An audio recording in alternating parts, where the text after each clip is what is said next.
How on earth has it happened, Herbert? I always understood you would succeed to an excellent position in Dorsetshire. Did your father disinherit you? Surely not. No, Villiers. I came into all the property at my poor father's death. He died a year after I left Oxford. He was a very good father to me, and I mourned his death sincerely enough. But you know what young men are. A few months later, I came to town and went a good deal into society. Of course, I had excellent introductions. I managed to enjoy myself very much, in a harmless sort of way. I played a little, certainly, but never for heavy stakes, and the few bets I made on races brought me in money. Only a few pounds, you know, but enough to pay for cigars and such petty pleasures.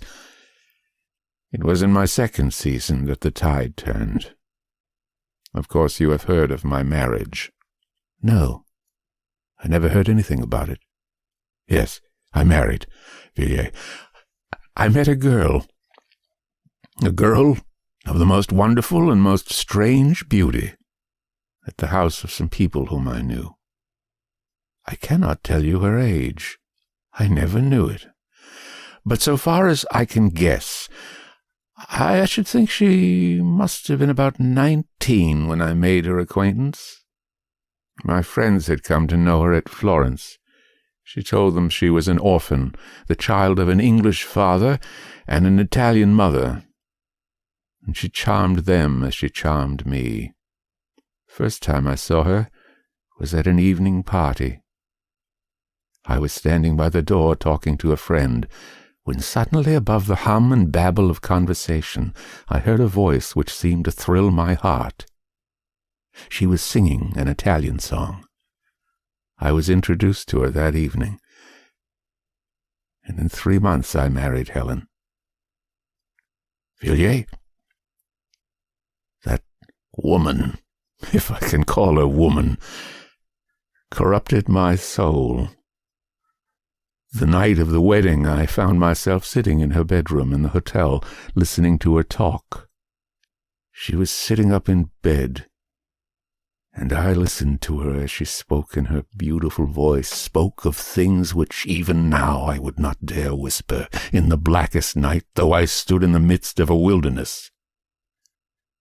You, Villiers, you may think you know of life, and London, and what goes on day and night in this dreadful city. For all I can say, you may have heard the talk of the vilest. But I tell you, you can have no conception of what I know.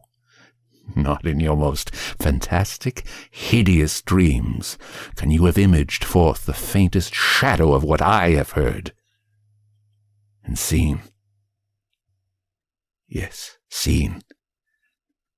I have seen the incredible, such horrors that even I myself stop in the middle of the street and ask whether it is possible for a man to behold such things and live. In a year, Villiers, I was a ruined man, in body and soul. In body and soul.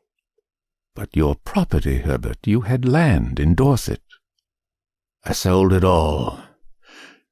The fields and woods, the dear old house, everything. And the money? She took it all from me, and then left you. Yes, she disappeared one night. I don't know where she went, but I am sure if I saw her again it would kill me.